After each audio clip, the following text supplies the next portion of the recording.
स्वागत है आप सभी का ग्लोबल आईटीआई यूट्यूब चैनल पर। आज की वीडियो में हम लोग employability skill ITI first year के सभी ट्रेड के लिए कॉमन क्वेश्चन है उसको सॉल्व करेंगे। आज की जो क्लास है, क्लास नंबर हमारी है 16। इसके पहले हमने 15 क्लासेज आपको ऑलरेडी करवा दिया है।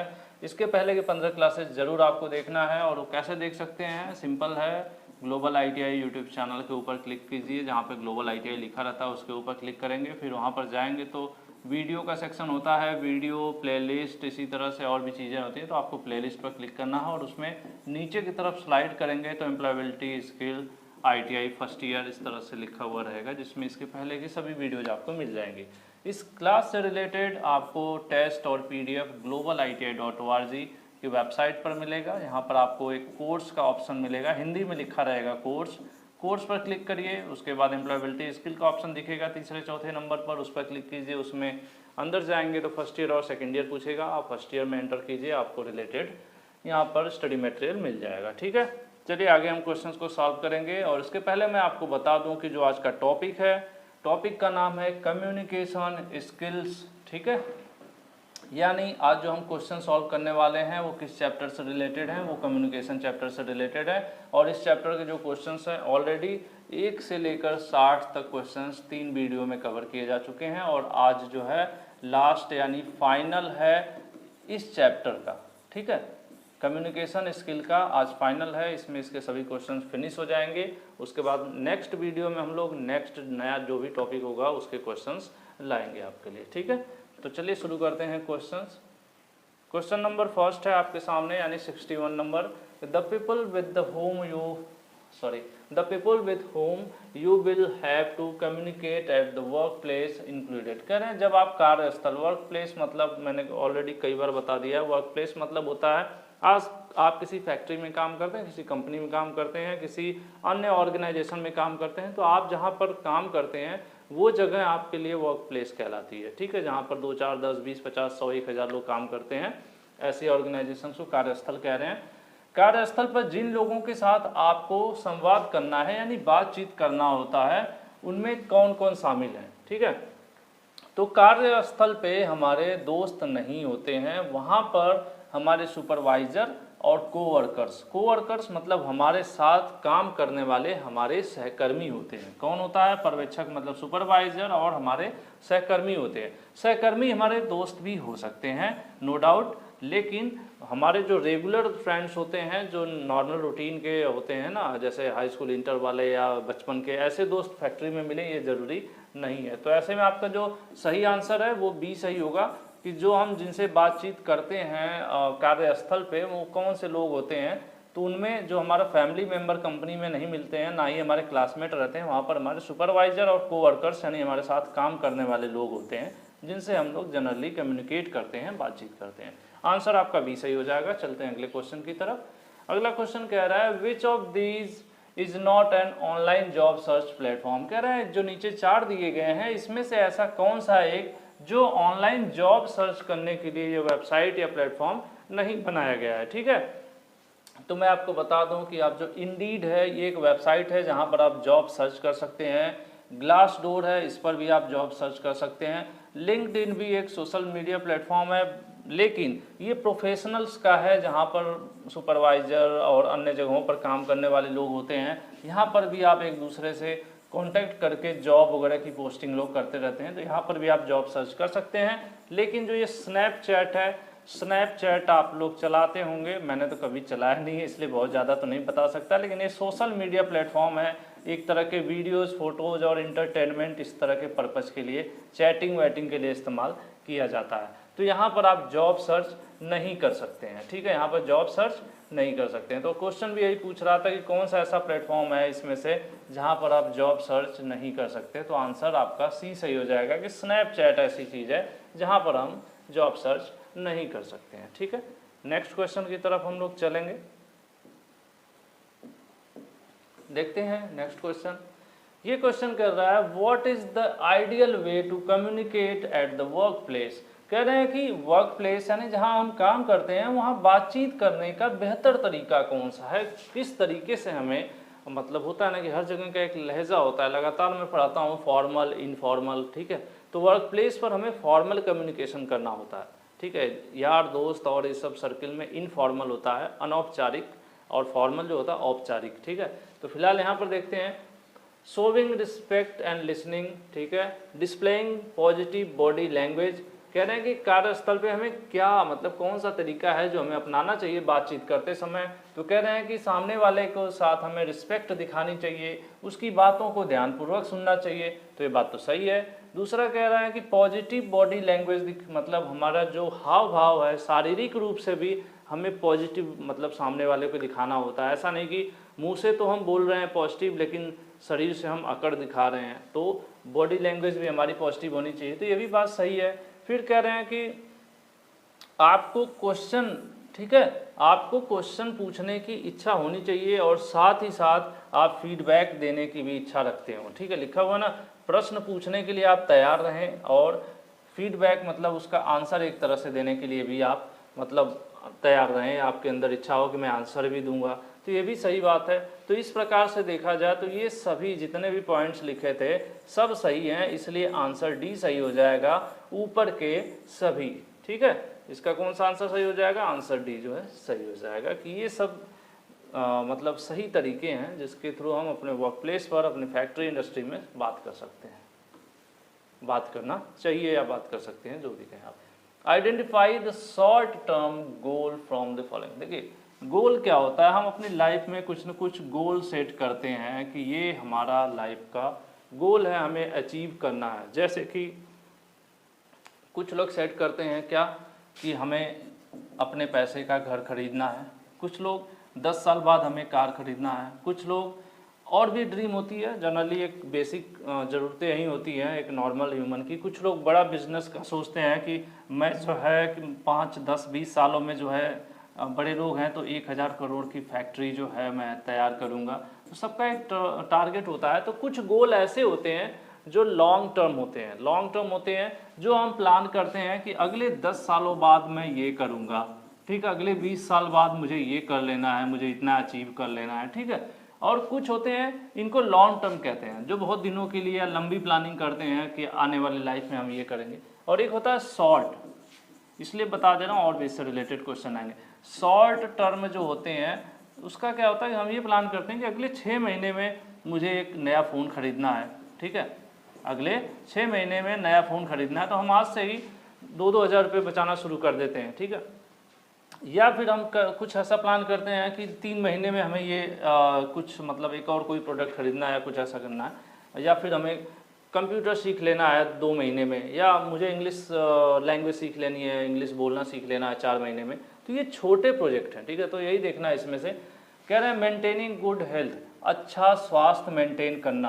तो ये छोटा नहीं है, ये लॉन्ग टर्म गोल है। हमें ऐसा तो है नहीं कि बस 2-3 महीने में 2-3 महीने के लिए ही मेंटेन करना है स्वास्थ्य, नहीं। तो ये भी नहीं होगा।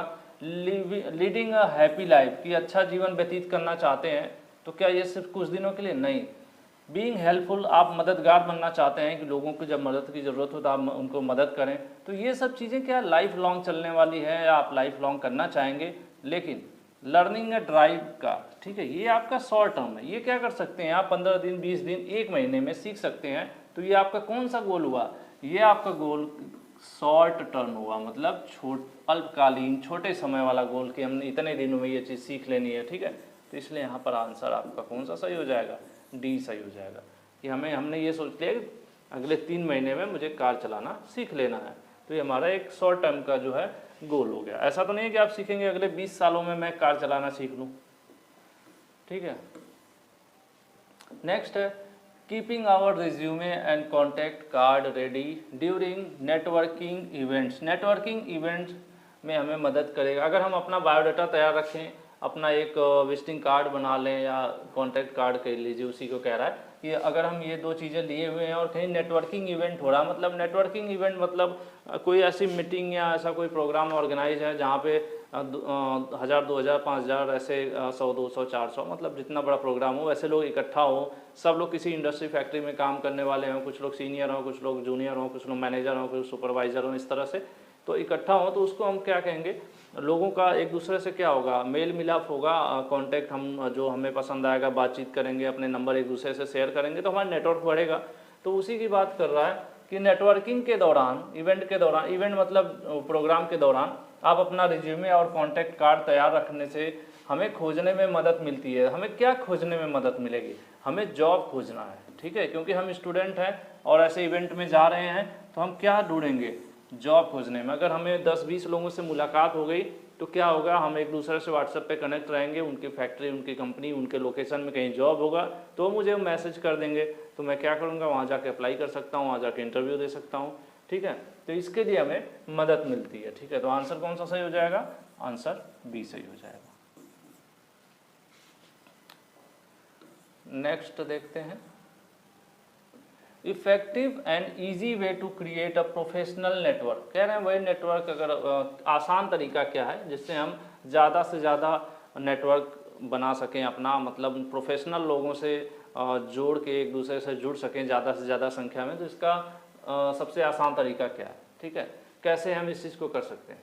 तो कह रहा है कि ऑनलाइन आप कर सकते हैं लिंक्डइन वेबसाइट के थ्रू, ठीक है। ऐसी वेबसाइट और भी हैं जहाँ पर प्रोफेशनल्स अवेलेबल होते हैं, जिनसे आप वहाँ पर भी आप उनको फॉलो कर सकते हैं, कांटेक्ट कर सकते हैं, मैसेज कर सकते हैं। तो ये बात सही है, ठीक है।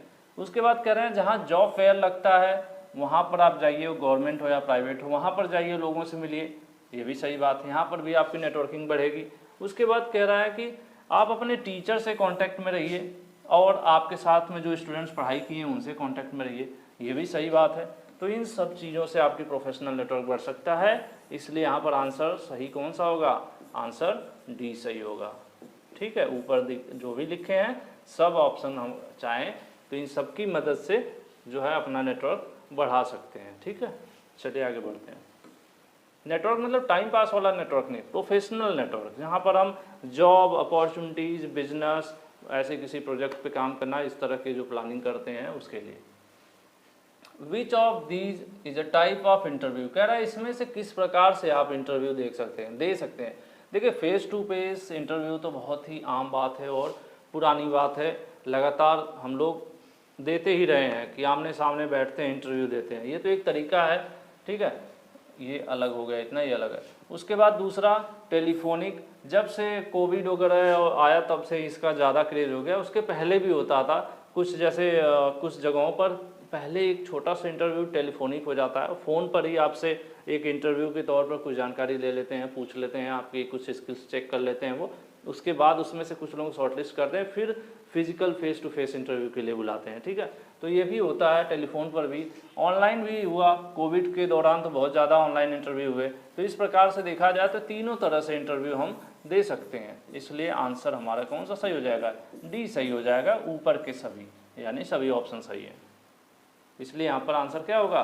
डी सही होगा। नेक्स्ट देखते हैं question, men and women need to be treated equally, मतलब आदमी और औरत दोनों को बराबर समझा जाए, बराबर रूप से उनके साथ व्यवहार किया जाए। कहाँ पर? वर्क प्लेस, जहाँ हम काम करते हैं। It is good to avoid, अगर हम ऐसा चाहते हैं कि उन दोनों के साथ बराबर का व्यवहार किया जाए तो इसमें से क्या ऐसी चीज़ें हैं जो हमें अवॉइड करनी पड़ेगी, मतलब उसे छोड़ना पड़ेगा, नहीं करना पड़ेगा या नहीं करना चाहिए? क्या? कार्यस्थल पर महिला और पुरुष के साथ समान व्यवहार किए जाने की आवश्यकता है, तो इसके लिए हमें किस चीज़ से बचना चाहिए, ठीक है। कमेंटिंग अबाउट वोमेन्स एम्प्लॉय, मतलब जो महिला कर्मचारी हैं उनके ऊपर कमेंट करें, गलत बात है, ये चीज़ हमें नहीं करना चाहिए। वही पूछ रहा है कि क्या नहीं करना चाहिए, अवॉइड करना मतलब क्या हमें नहीं करना चाहिए, ठीक है। तो हमें कमेंट नहीं करना चाहिए महिला एम्प्लॉयज़ पर। दूसरा, महिला एम्प्लॉयज़ को हैरेस नहीं करना चाहिए, मतलब उनको प्रताड़ित, परेशान नहीं करना चाहिए, ठीक है, या फिर उनके साथ बुरा व्यवहार नहीं करना चाहिए। ये तीनों चीज़ें ऐसी हैं कि हमें ये भी नहीं करना चाहिए, ये भी नहीं करना चाहिए, ये भी नहीं करना चाहिए, और ये पूछ रहा है कि क्या नहीं करना चाहिए, तो ये तीनों नहीं करना चाहिए, इसलिए यहाँ पर आंसर कौन सा है? ऊपर के सभी, इसलिए आंसर कौन सा सही हो जाएगा? आंसर डी सही हो जाएगा। अगर हम चाहते हैं कि महिला और पुरुष को समान रूप से देखा जाए, सम्मान मिले, तो ऐसे में क्या होगा कि महिलाओं के साथ कोई बदतमीजी, दुर्व्यवहार, सब चीज़ें ना करें हम लोग। When you send your resume through email, अगर आप ईमेल के द्वारा, मेल के द्वारा अपना बायोडाटा, रिज्यूमे किसी को भेज रहे हैं तो किस तरह से भेजते हैं, किस ऑप्शन से भेजते हैं? तो आपको देखेंगे जब भी मेल भेजते हैं तो क्या होता है, आप अटैच करते हैं, एक अटैचमेंट का ऑप्शन होता है, वहाँ पर आप जाते हैं और अपना मेल जो है मेल में बायोडाटा को अटैच कर देते हैं। ठीक है, आंसर आपका बी सही हो जाएगा। जनरल सी बात है, अगर आप मेल यूज किए हैं तो बायोडाटा भेजे होंगे तो ये चीज़ आपको पता होगी। नेक्स्ट चलते हैं। It is useful to get recommendations and endorsements from. ठीक है, कई बार क्या होता है कि जब हम एक कंपनी में काम कर रहे होते हैं और कभी दूसरी कंपनी में स्विच कर रहे हैं या दूसरी कंपनी में हम जाते हैं काम करने के लिए, तो वहाँ पर अगर प्रीवियस कंपनी से हमारा कोई रिकमेंड करता है या फिर जैसे कोई ऐसा लेटर लिख के देता है या कोई फ़ोन कर देता है कि नहीं ये हमारे यहाँ अच्छे एम्प्लॉई थे, इनका व्यवहार काफ़ी अच्छा था, अगर आपको सूटेबल लगे तो आप इनको रख सकते हैं, या आपके बारे में 2-4 पॉइंट वो बढ़िया बोलता है या सिफारिश करता है कि आपके यहाँ वैकेंसी हो तो इनको रखिए, ये इनको मैं जानता हूँ, ये हमारे साथ काम कर चुके हैं, काफ़ी अच्छे हैं, तो ये चीज़ बात कर रहा है। ठीक है, तो ऐसा इंडस्ट्रीज में चलता भी है। ठीक है, जिसके रेफरेंसेज होते हैं उनको कहीं न कहीं थोड़ी वैल्यू मिलती है, उसका फ़ायदा भी मिलता है। ठीक है, तो वही पूछ रहा है कि सिफारिशें जो है यूजफुल होती है, इट इज़ यूजफुल होती हैं, कहाँ पर यूजफुल होती है, किसकी होती है। नौकरी के दौरान आप इंडस्ट्री वगैरह में सिफारिश लगवाते हैं तो किसकी सिफारिश जो है आपके काम आती है, तो परिवार के लोगों की सिफारिश नहीं होती है, दोस्तों की भी वहाँ पर सिफारिश काम नहीं आती है, ना ही आपके टीचर की, क्योंकि इंडस्ट्री वाला टीचर को नहीं जानता है, ना ही टीचर इंडस्ट्री को जानता है। किसका काम आता है, आपके जो कलीग हैं, जो आपके साथ काम किए हों किसी कंपनी में, या फिर आपके जो सुपरवाइजर हैं, अगर ये आपके तरफ से मतलब सिफारिश करें, आपकी बात करें सामने वाली कंपनी पर, तो उसका प्रभाव पड़ता है। ठीक है, तो यहाँ पर आंसर कौन सा सही हो जाएगा, आंसर सी सही हो जाएगा। ये आपके साथ काम करने वाले, ये पूर्व सहयोगी लिखा है, मतलब जो आपके साथ काम करते हैं, कलीग्स और सुपरवाइजर या सीनियर या मैनेजर, आपका टीम लीडर, कोई भी हो सकता है, ये सिर्फ एक एग्जाम्पल के लिए सुपरवाइजर लिखा हुआ। ठीक है, नेक्स्ट चलते हैं। When you check your watch frequently while speaking to a supervisor, he or she will get। Actual में कह रहे हैं कि अगर आप बातचीत कर रहे हैं अपने सीनियर से, ठीक है, फैक्ट्री, इंडस्ट्री, कॉलेज जहाँ पर भी हैं आप, जहाँ वर्क करते हैं, अपने सीनियर से बातचीत कर रहे हैं और बार बार आप घड़ी देख रहे हैं, बातचीत कर रहे हैं, बार बार आप घड़ी देख रहे हैं, तो क्या होगा, आपका सामने जो सीनियर होगा वो आपसे क्या करेगा, खुश हो जाएगा? नहीं, वो आपसे क्या होगा, इरिटेट हो जाएगा, आप पर गुस्सा हो जाएगा, चिढ़ जाएगा आपसे कि मैं बात कर रहा हूँ और ये मेरे बातों को ध्यान ना देते हुए घड़ी पर ध्यान दे रहे हैं। ठीक है, तो यहाँ पर आपका आंसर कौन सा सही हो जाएगा, आंसर डी सही हो जाएगा। नेक्स्ट चलते हैं 72।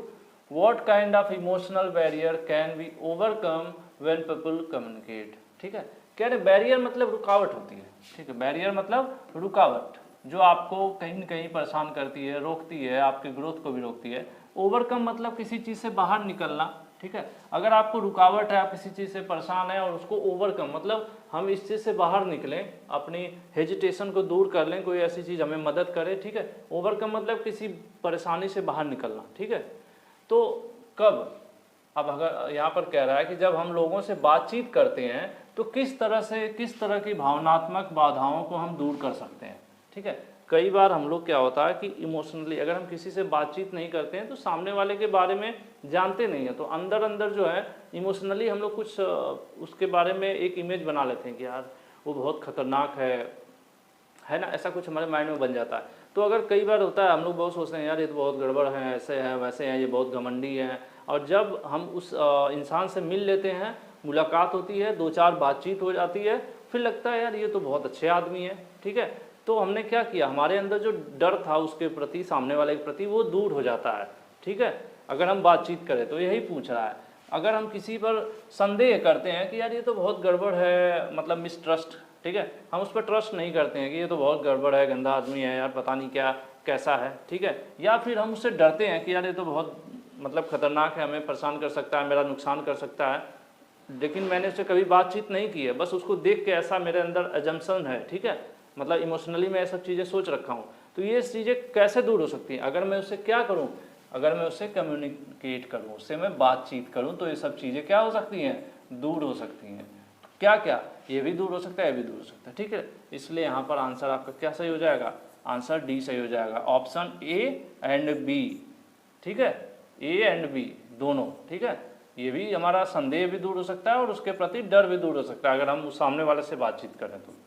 तो यही पूछ रहा है कि अगर हम बातचीत करते हैं तो अपने किस इमोशनल बैरियर से बाहर आ सकते हैं। तो हम इमोशनली उस किसी पे डाउट करते हैं या उससे डरते हैं, तो उससे हम बाहर आ सकते हैं अगर हम उससे क्या करें, बातचीत करें। तो यही ये क्वेश्चन कहना चाह रहा था।